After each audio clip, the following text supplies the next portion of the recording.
Mesdames et messieurs, bonjour et soyez les bienvenus pour cette nouvelle édition de votre journal de 15 heures à la une dans l'actualité. À la une dans l'actualité nationale, le président de la République a atterri à Kigali, au Rwanda, pour prendre part au African CEO Forum.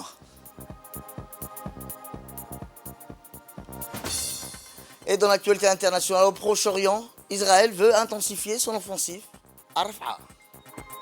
Nous le verrons en fin de journal. C'était les titres. Merci. Si vous nous rejoignez, eh bien, je vous le dis dans le titre, le chef de l'État, son Excellence Ismaël Omar Guelleh, est arrivé hier soir, en milieu de soirée, à Kigali, la capitale rwandaise. Sa présence dans la capitale intervient à l'invitation de son homologue Paul Kagame pour prendre part à l'Africa CEO Forum, un événement annuel de premier plan dans le paysage économique africain. Cette rencontre de haut niveau offre une plateforme d'échange inestimable sur les perspectives économiques et les opportunités d'investissement sur le continent. L'édition 2024 du Africa CEO Forum, prévue du 16 au 17 à Kigali au Rwanda, sera axée sur le thème mettant en lumière les défis auxquels le continent est confronté, entre mutations et enjeux économiques mondiaux. Ce sommet, qui se tient chaque année, abordera plusieurs programmes de transformation, notamment le leadership, la transformation numérique, l'intelligence artificielle, l'intégration continentale et le financement. La participation du chef de l'État à cet événement témoigne de l'importance qu'il accorde au dialogue et à la coopération avec les autres pays africains pour relever les défis communs et saisir les opportunités de développement. Cette visite revêt donc une importance particulière car elle témoigne de l'excellence des relations bilatérales entre Djibouti et le Rwanda, deux pays africains dynamiques et engagés dans la promotion de la coopération régionale et continentale. En marge de sa participation à l'Africa CEO Forum, le président de la République, son Excellence Ismaël Omar Guelleh, bénéficiera de ses déplacements à Kigali pour rencontrer son homologue rwandais, Paul Kagame, dans le cadre de discussions bilatérales renforçant ainsi les liens entre les deux nations.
Et comme je vous le dis dans le titre, le chef de l'État, son Excellence Ismaël Omar Guelleh, a pris part à ce matin à Kigali, la capitale du Rwanda, aux travaux de l'Africa CEO Forum 2024, le plus grand rendez-vous annuel sur les potentiels économiques et les perspectives d'investissement qu'offre le continent africain. S'opérant sous la forme de rencontres alliant plutôt aussi bien des dirigeants des pays d'Afrique et d'éminentes personnalités à la tête des principales firmes économiques et commerciales du continent, le Africa CEO Forum souscrit à l'objectif préalable de disposer d'une exploitation optimale d'immenses richesses caractérisant l'Afrique. Dans le cadre d'une rencontre en aparté, le président de la République, son Excellence Ismaël Omar Guelleh, s'est entretenu avec son homologue rwandais Paul Kagame. Eh bien, cette réunion a mis en lumière les solides relations entre Djibouti et le Rwanda, caractérisées par le respect mutuel et une quête commune de bénéfices. Les deux nations renforcent leur partenariat stratégique dans divers domaines, notamment les échanges économiques et commerciaux. En plus des discussions bilatérales, les dirigeants ont élargi le débat aux principaux sujets de l'agenda régional de l'Afrique de l'Est, dont ils font partie. Des problématiques d'importance nationale et internationale ont également été abordées lors de cette audience. Notons la présence notable du ministre des Affaires étrangères rwandais, Vincent Biruta, ainsi que celle du ministre des Affaires étrangères de la coopération internationale, porte-parole du gouvernement, M. Mohamed Ali Youssouf, l'ambassadeur de Djibouti en Éthiopie et représentant permanent auprès de l'Union africaine, M. Abdi Mahmoud Haïbé, ainsi qu'à la conseillère diplomatique du chef de l'État, Mme Fathia Djamaloudine, ont également pris part à cette rencontre, soulignant ainsi l'importance de cet échange pour les deux nations. Et avant de s'envoler vers Kigali, le chef de l'État, son Excellence Ismaël Omar Guelleh, avait participé à la 33e session ordinaire du sommet arabe qui avait démarré jeudi à Manama, capitale de Bahreïn, avec la participation de 13 dirigeants arabes dont le président de la République, son Excellence Ismaël Omar Guelleh. Eh bien, pour la première fois de son histoire, des dirigeants Manama accueillent une réunion du Conseil de la Ligue arabe au niveau des chefs d'État et de gouvernement. C'est le palais Al-Sakhir qui a abrité ce 33e sommet de la Ligue arabe pour aborder plusieurs sujets à l'ordre du jour, notamment la situation actuelle à Gaza, théâtre depuis 7 mois d'un déchaînement sans précédent du génocide, un massacre collectif, un état de siège impitoyable, une destruction massive des infrastructures et des milliers de déplacés. À son arrivée au palais de Sakhir, le président de la République et président en exercice de l'IGAD, son Excellence Ismaël Omar Guelleh, a été accueilli chaleureusement par le roi de Bahreïn, Hamad bin Issa Al Khalifa. Les leaders ont abordé un plan d'urgence visant à faire face aux répercussions économiques, sociales de l'agression sioniste contre la Palestine. L'objectif principal était un débouché sur des résultats de nature à remédier rapidement à la situation actuelle.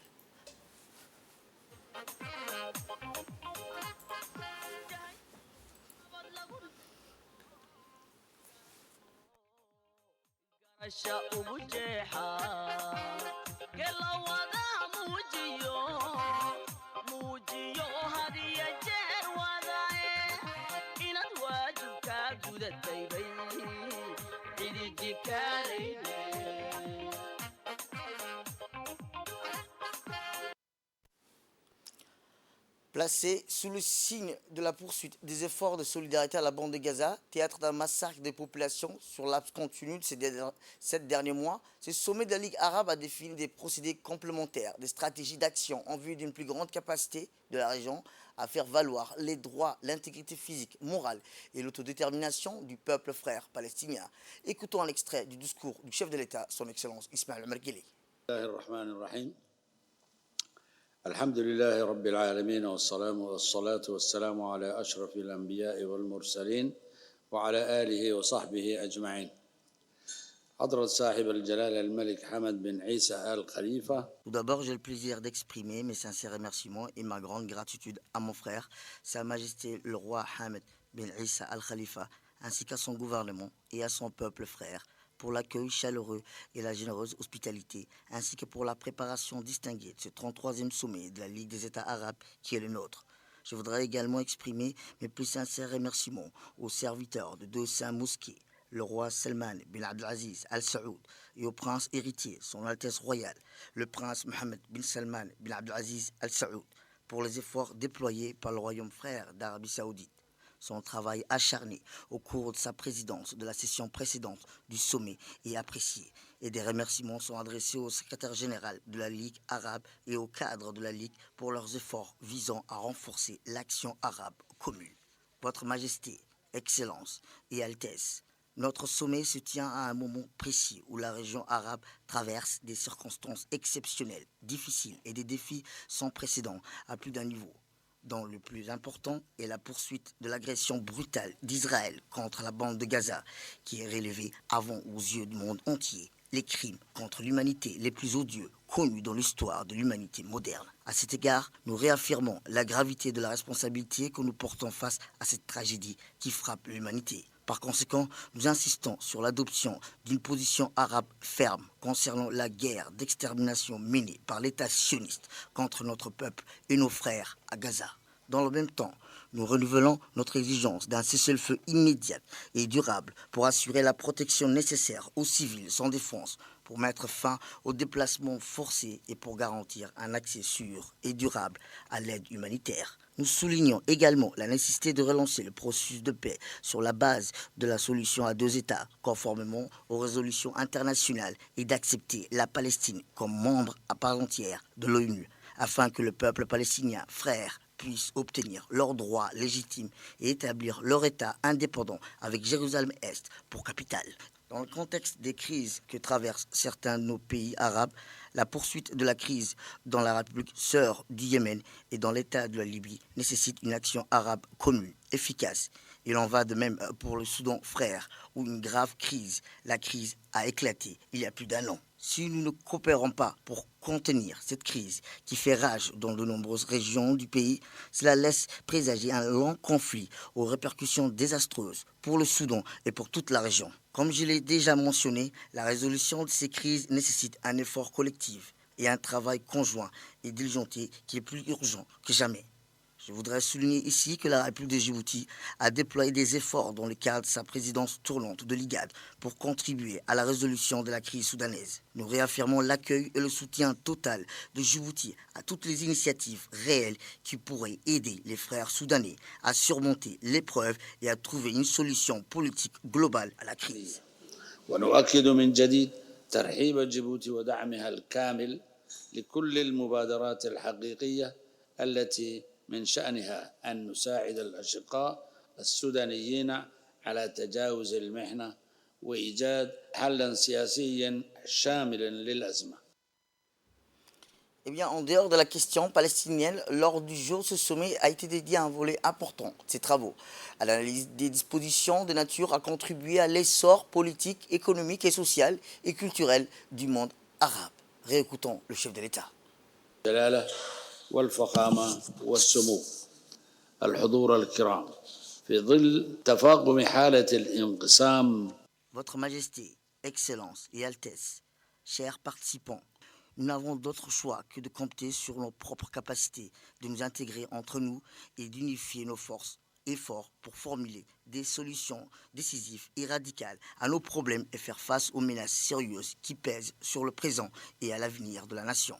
Cela ne sera bien entendu possible qu'en développant et en promouvant notre travail arabe commun selon une nouvelle approche qui dépasse les approches traditionnelles et place les préoccupations du citoyen arabe au cœur de ses priorités. Je ne peux manquer de profiter de cette occasion pour adresser mes remerciements et ma gratitude à leur Majesté, Excellence et Altesse pour leur soutien à la nomination de M. Mohamed Ali Youssouf, ministre des Affaires étrangères et de la coopération internationale, porte-parole du gouvernement de la République de Djibouti, au poste de président de la Commission de l'Union africaine. En conclusion, je renouvelle mes sincères remerciements à mon frère, Sa Majesté le roi Hamed bin Issa Al-Khalifa, ainsi qu'au gouvernement du royaume frère de Bahreïn et à son cher peuple pour avoir accueilli ce sommet et pour la bonne préparation nécessaire à sa réalisation. C'est un succès. Prions Dieu Tout-Puissant de nous inspirer réussite pour le bien de nos pays et de nos peuples. داعيا الله العلي القدير أن يلهمنا النجاح والتوفيق لما فيه الخير لأوطاننا وشعوبنا والسلام عليكم ورحمة الله وبركاته. Eh bien, en marge de sa participation aux travaux de ce 33e sommet de la Ligue arabe, le président de la République, son Excellence Ismaël Merguela, a eu une série de rencontres bilatérales avec ses homologues respectifs de l'Égypte, Abdel Fattah al-Sisi, ainsi qu'avec le président de la Libye, Mohamed al-Manfi. Les chefs d'État ont discuté de la coopération économique, sécuritaire et culturelle bilatérale entre la République de Djibouti et l'Égypte et la Libye, ainsi que les défis communs comme la sécurité maritime. Ils ont réaffirmé leur volonté à promouvoir la paix, la sécurité régionale et une coopération accrue au sein de la Ligue arabe. Au cœur des discussions entre le chef de l'État et ses homologues de l'Égypte et de la Libye, l'urgence de trouver une solution pour trouver un plan d'urgence visant à faire face aux répercussions économiques et sociales de l'agression sioniste contre la Palestine. Retour à Djibouti, où le président de l'Assemblée nationale, M. Dileta Mohamed Dileta, a offert un dîner de gala à l'hôtel Haïla hier, organisé en l'honneur de son Excellence, M. Cheikh Aden Mohamed Nour Madoui, président du Parlement de la République fédérale de la Somalie, ainsi qu'à la délégation qui l'accompagnait. De nombreuses personnalités de haut rang, parmi le Premier ministre, M. Abdelkader Khan Mohamed, des parlementaires, des membres du gouvernement, ainsi que l'ambassadeur de Somalie à Djibouti, étaient présents. Dans une ambiance empreinte de convivialité et de chaleur humaine, les convives du président du Parlement djiboutien ont profité d'un spectacle d'animation musicale et culturelle présent par des artistes djiboutiens ainsi que des groupes de danse traditionnelles et folkloriques. Ces deux nations voisines partagent une histoire commune ainsi que des similitudes culturelles et linguistiques qui remontent à la nuit des temps.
Éducation cette fois-ci, ou sous le haut patronage du ministre de l'Éducation nationale, de la formation professionnelle, M. Moustapha Mohamed Mahamoud, et son Excellence l'ambassadeur du serviteur de sa mosquée à Djibouti, M. Faisal bin Sultan Al-Qabani.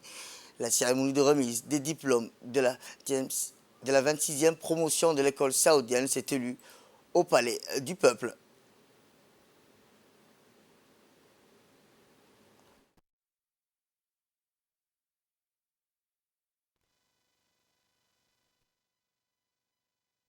Abdullah Al-Sortari, les ambassadeurs des pays frères, ainsi que les directeurs des départements académiques des écoles arabes et des représentants du ministère de l'Éducation nationale. Eh bien, lors de la cérémonie, les diplômés ont défilé et les activités scolaires réalisées ont été présentées, incluant des prestations des jeunes étudiants de l'école. Le docteur Hassan Al-Shari a souligné l'importance de l'intégration des rôles des établissements d'enseignement pour former des individus capables de contribuer au bien-être des sociétés. Il a insisté sur l'importance de moderniser les processus d'apprentissage pour atteindre un développement durable en utilisant des méthodes pédagogiques modernes et en se concentrant sur l'apprenant, notamment en lui fournissant les compétences des vies et les méthodes de pensée nécessaires.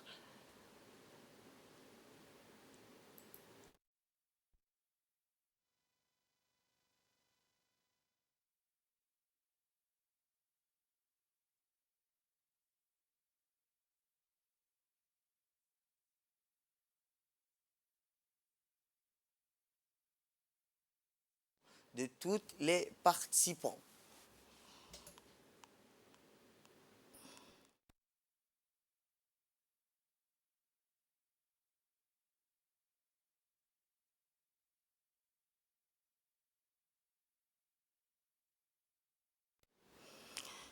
Direction en Europe, plus précisément aux Pays-Bas, où le ministre de l'Énergie chargé des ressources naturelles, M. Younis Ali Ghedi, et le PDG de la société américaine CWP Global, M. Alex Hewitt, ont officiellement entamé les négociations bilatérales sur la coopération en vue du développement de la production d'hydrogène vert à Djibouti.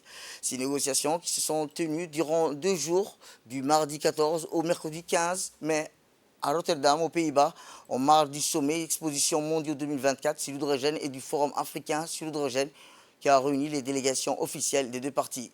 Ces premiers rounds de négociations consistaient en effet pour les 2 parties de définir le cadre de coopération, de faire l'état des lieux des activités déjà réalisées, d'évaluer les acquis, de faire assortir les défis, de fixer de nouvelles perspectives en fonction des priorités et des développements de notre pays.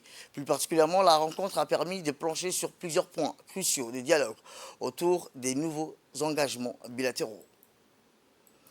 Tout à fait autre chose cette fois-ci. La Commission nationale indépendante pour la prévention et la lutte contre la corruption a participé au Forum arabe des institutions de lutte contre la corruption qui s'est tenu à Riyad, en Arabie Saoudite, du 15 au 16 mai. La délégation djiboutienne était composée de la présidente l'anticorruption, Mme Badria Zakriya Cheikh, du directeur de la coopération internationale du rapatriement des avoirs, Jamal Suleiman Aboubakar, du conseiller principal du ministère de l'économie et des finances, Samir Aden Cheikh. Rappelons que des ministres, des présidents d'autorités de lutte contre la corruption ainsi que des personnalités de haut niveau représentant les institutions internationales opéraient dans ce domaine étaient présents. Ils ont changé autour des thématiques relatives à l'investissement, à la contribution de la jeunesse, du secteur privé et du rôle de la recherche et de l'innovation dans la prévention de lutte contre la corruption. Et bien, en marge de l'événement, les 2 présidents ont procédé à Riyad à la signature d'un protocole d'accord entre les 2 institutions. Eh bien, ces protocoles visent le renforcement des capacités, des mécanismes, des stratégies, des préventions, de lutte contre la corruption des 2 institutions, ainsi que les partages d'informations, d'expertise et de bonnes pratiques. Retour à Djibouti, culture cette fois-ci, où les jeunes artistes candidats, filles comme garçons, se sont confrontés hier soir pour la première fois de quart de finale au studio numérique de la radio-télévision de Djibouti, devant les jurys et ses fans venus des 4 coins pour les soutenir, les honorer et par leur présence qui encourage et stimule la motivation de chaque candidat respectif. Rappelons que les musiciens répondu présents au permettre aux candidats essais ont bouclé afin que ces derniers travaillent leur voix et surtout pour les préparer à respecter le rythme, les morceaux choisis de la première soirée compétitive des quarts de finale et se faisant rendre cette émission encore plus captivante. C'est chose faite. Par ailleurs, nous devons souligner que le grand public était au pas à vivre a pu revivre les moments d'émotion intense dans lesquels ont plongé les tribulations artistico-médiatiques de nos stars issues de deux communautés en cette première soirée de quart de finale. Deep Talent, un casting qui concerne des jeunes artistes chantant les deux langues nationales, Afar et Somalie, à la capitale, et de toutes les régions du pays, suivi d'une animation soutenue des artistes. Comme l'accoutumée, la radio-télévision Djibouti, en partenariat avec le ministère de la Jeunesse et des Cultures, redouble leurs efforts pour le succès de cette émission en général et en particulier le quart de finale de Deep Talent.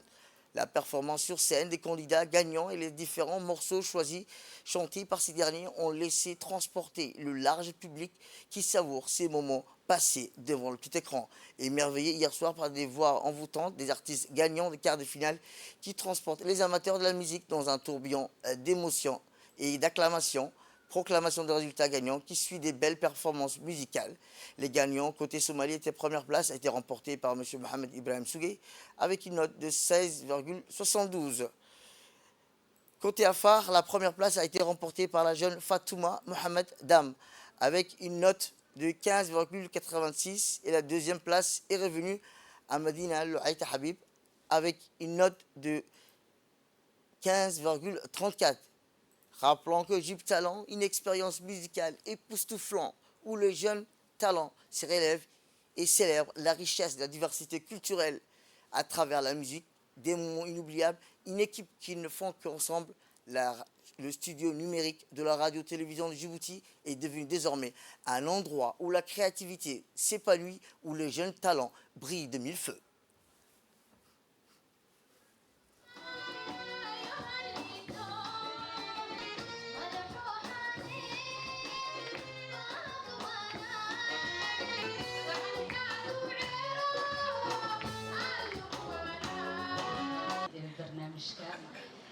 إن سود ويو أن سود ويو مسرحة وسيا عبد الملك ويسبوا عويس والبوخ مسانا بنقل. Et de résultats finaux qui se sont déroulés dans de bonnes conditions et dans la transparence. Voici les gagnants de la première soirée du quart de finale du concours Deep Talent 2023-2024.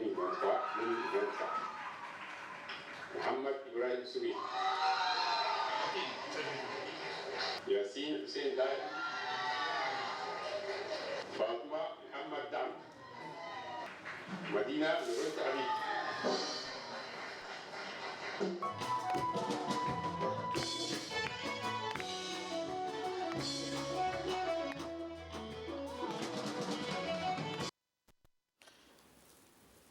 Autre actualité dans ce 15h, c'est aussi dans le cadre de la tenue d'un atelier métropolitain de Djibouti du 19 au 23 mai 2024, organisé conjointement par le ministère de la Ville, de l'Urbanisme et de l'Habitat, le ministère de l'Enseignement supérieur et de la Recherche. L'équipe d'experts français invités pour accompagner cet atelier a procédé hier dans la matinée à une visite préalable du laboratoire clé du CERD, suivie d'échanges préliminaires avec le directeur général du CERD, ses responsables de laboratoire et plusieurs chercheurs du CERD. Cette équipe est composée d'experts d'Avitem, l'Agence des villes et territoires méditerranéennes durables, de l'IRD, l'Institut pour la recherche et le développement, du Grand Port maritime de Marseille, du Canal de Provence, ainsi que du réseau des innovateurs et de l'équipe Avitem, l'IRD. Rappelons que les activités de recherche menées au CERD, au Centre d'études de recherche de Djibouti, sur l'analyse sociale du pays, sur positionnement, ses sols, sa va biologique marine, son agriculture et son observation de l'environnement, entre autres, constituent un riche apport à cet atelier de réflexion.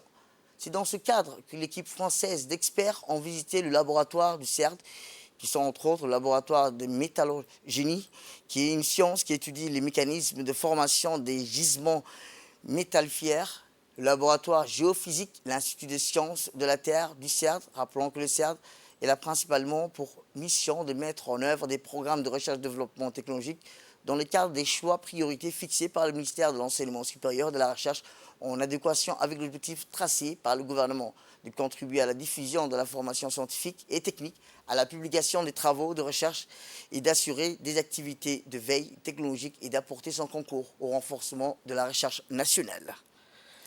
C'est l'appel à la prière. Nous reviendrons tout juste après. Restez avec nous. C'était l'appel à la prière. Nous revenons là où nous étions.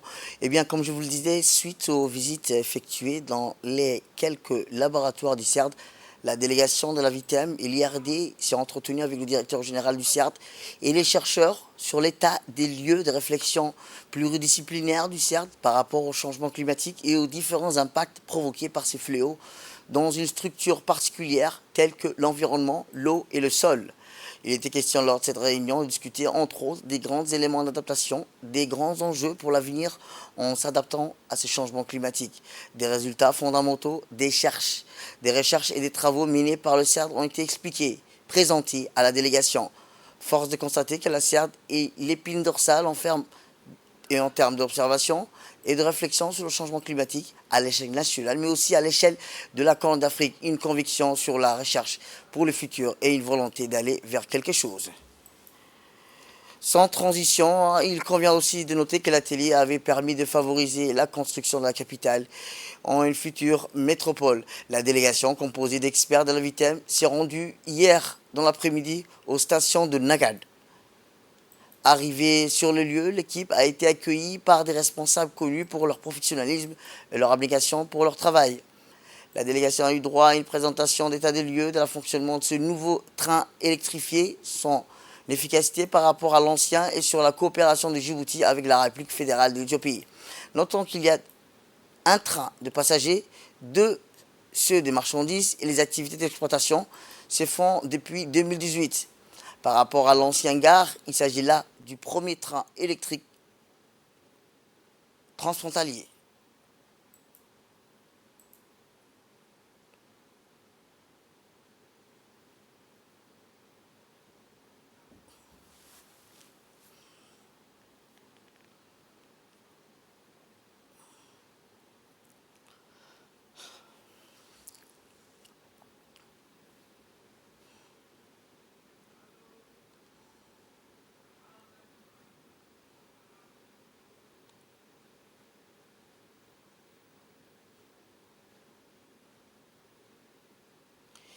Direction le nord du pays, plus précisément Tadjoura, où la direction générale du port de Tadjoura a convié plusieurs agences maritimes avec une réunion à Djibouti avec la capitainerie en présence du commandant des ports, Mohamed Moussa Abar, pour leur présenter les capacités d'accueil et des services du port de Tadjoura.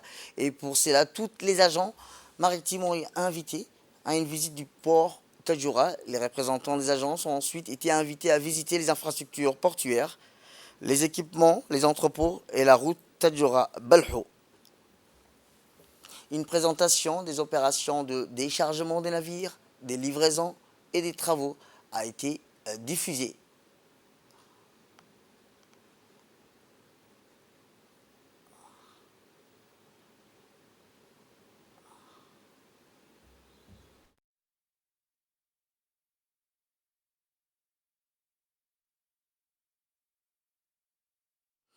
Eh bien, le directeur général, Omar Hassan Omar, a souligné l'importance et la volonté de vouloir mettre à disposition tous les services afin de satisfaire les clients. Il a accentué aussi qu'il a sollicité les agents maritimes pour leur rappeler que le but du projet du port de Tadjoura a été la visite du président de la République afin de désengorger et fluidifier les activités portuaires. Écoutons-le.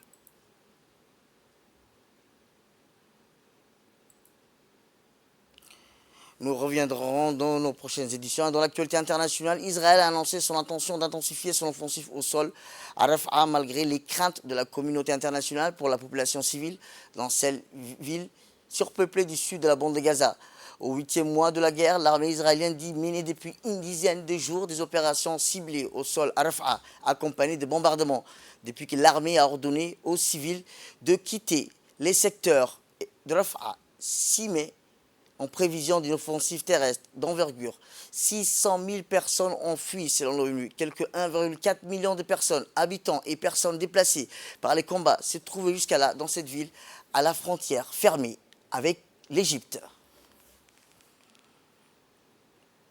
C'est la fin de cette édition. Merci à vous de nous avoir suivis. Restez avec nous pour la suite de nos programmes télévisés. Le programme continue sur Télé Djibouti et bon week-end à vous.